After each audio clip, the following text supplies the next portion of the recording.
में बंसी बजाई कि वृंदावन संगीतमय हो उठा। पर आज वृंदावन जाने पर यमुना का सांवला पानी सारे घटना की याद दिला देता है।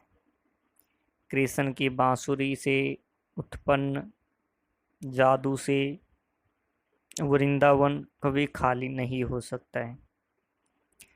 कमजोर शरीर वाले सालिम अली की मृत्यु लगभग 100 साल की उम्र में हुई थी। उनकी मौत कैंसर से हुई, अर्थात उन्हें कैंसर की बीमारी थी जिसके कारण 100 वर्ष की आयु में लगभग उनकी मौत हो गई। उस उम्र में भी उनकी आंखों की ज्योति अच्छी थी, अर्थात आंखों की रोशनी अच्छी थी, जो पक्षियों की हिफाजत के लिए कटिबद्ध थी।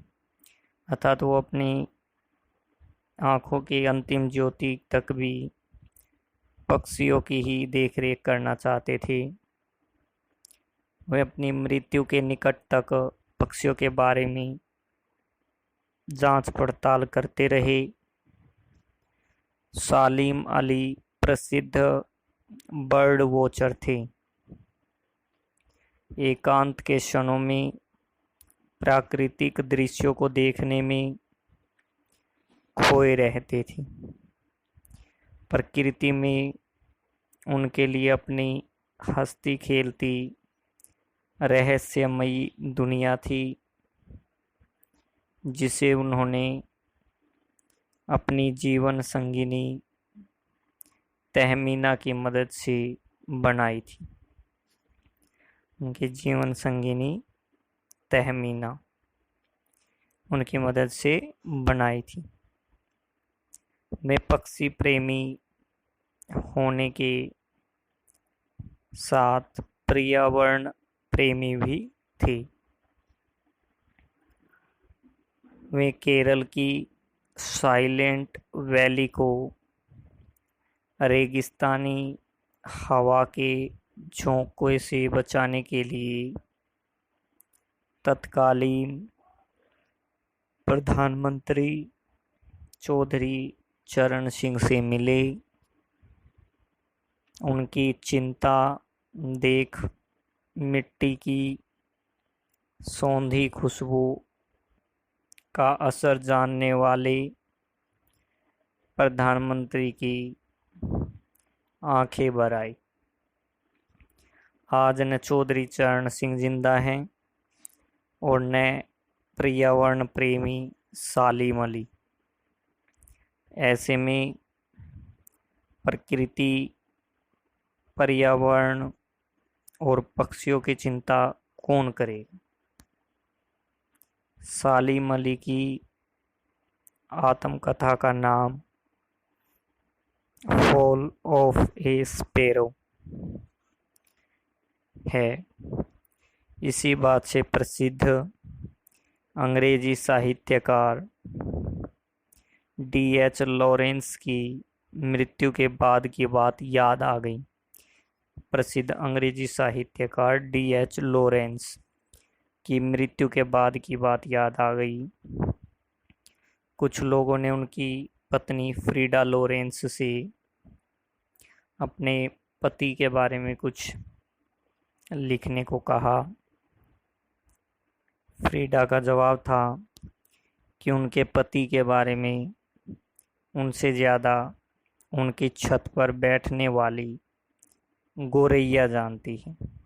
इस तरह लॉरेंस और सालिम अली दोनों ही प्रसिद्ध प्रेमी थी।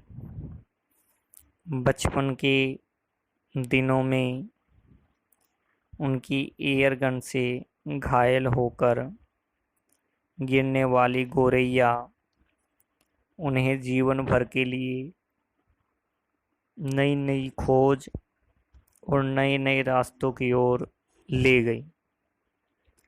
उसी दिन से वे पक्षियों के विषय में रुचि लेने लगे प्राकृतिक रहस्यों को जानने के लिए नित नई ऊंचाइयां छूने लगी। वे भी लॉरेंस की तरह नैसर्गिक जिंदगी के प्रतिरूप बन गए थे। नैसर्गिक मतलब प्राकृतिक अर्थात नेचुरली। सालिम अली आजीवन भ्रमणशील रहे। उनकी यायावरी देखकर लगता है कि हमें आज भी पक्षियों की ही खोज में निकले। यायावरी का मतलब जो यायावर का काम करते रही, अर्थात हमेशा यायावर की तरह रहना, अर्थात यात्री की तरह रहना, यात्राएं करते रहना। तो सालिम अली आजीवन भ्रमणशील रहे। उनकी यायावरी देखकर लेखक को लगता है कि वे आज भी पक्षियों की ही खोज में निकले हैं और कुछ ही देर में अपने गले में दूरबीन लटकाए जानकारी लिए वापस आ जाएंगे।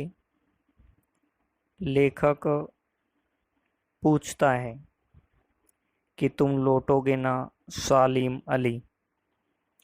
तो ये सालिम अली के बारे में था, इसलिए लेखक ने इस पाठ का शीर्षक रखा है सांवले सपनों की याद। जाबिर हुसैन इसके लेखक। उम्मीद करता हूँ आप सबको अच्छे से समझ में आया होगा।